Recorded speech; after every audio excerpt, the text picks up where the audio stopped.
Excellent. All right. Next up, please help us in welcoming a fair farewell to her 20s. Please welcome Alex.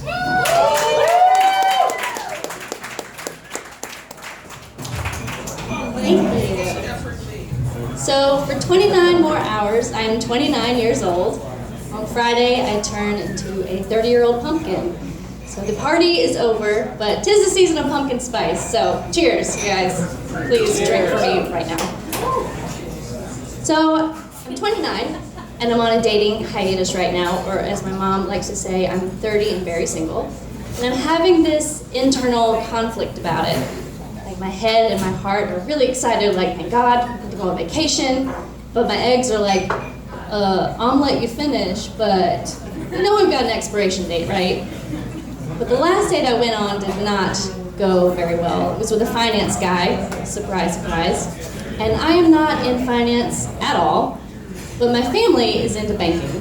When I say they're into banking, it's a family business, it's a bank. And my dad used to tell me the history of it. He was like, well, it started out as a depository, which is where you deposit things, and it opened during the Depression, and then Veni Vidi Vici, it became a bank. I think those were his exact words. So I wanted to let this guy know that even though I'm not in finance, that I know a little bit about his world, okay, I'm interested.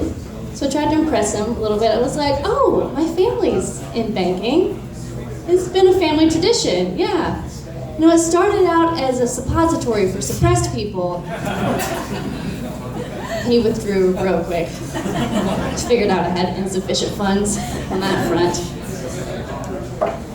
So, to fill my time, since I'm on a dating hiatus, I'm trying new things, which is why I'm here tonight trying an open mic for the very first time, which is absolutely terrifying. Thank you. I appreciate it. Absolutely terrifying, but now I'm up here with this warm, hard mic in my hand, and it feels oddly familiar. I feel like I might be kind of good at it. Maybe. I won't know until I watch the video afterwards. I love watching my performance videos.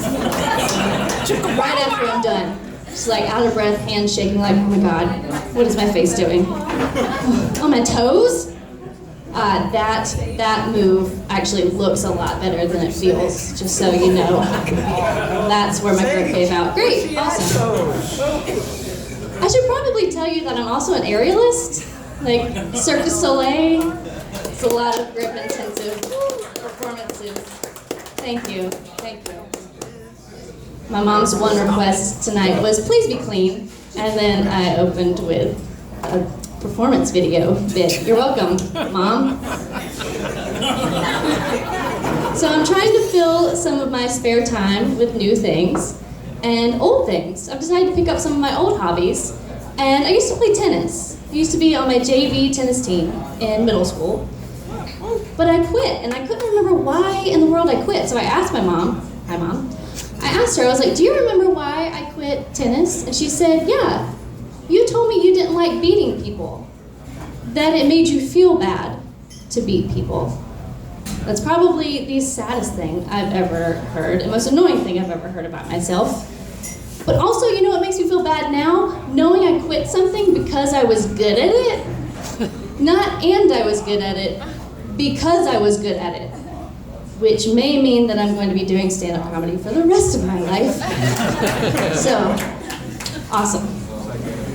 So I'm also trying to listen to my gut a little bit more, see what my gut's telling me. And recently, I was sitting on the couch with a guy watching this Food Network show, and something happened. My innards made this weird noise. It sounded like a fart. And yeah, I heard it loud and clear, but I wasn't sure if he heard it. So I just waited for a signal from his face on whether or not he heard it. And he was thankfully either very polite or did not hear it. But it got me thinking, why can we hear the noises on the inside of our bodies? This is typically an enclosed vessel. We have a couple of openings. We have our entrances and exits, or exits and entrances, depending on what phase of life you're in. We have our mouth, which has a very specific job, or a few, to do. Our ears, I Googled to see where they lead and what they do, but it's still not very clear to me. Oh, yeah. But then we have our nostrils are open all the time.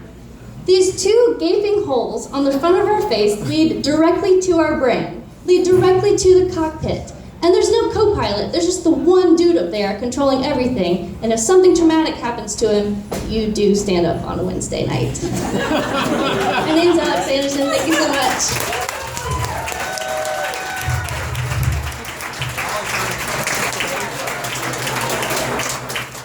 Give it up for Alex. Hey, follow her on Instagram.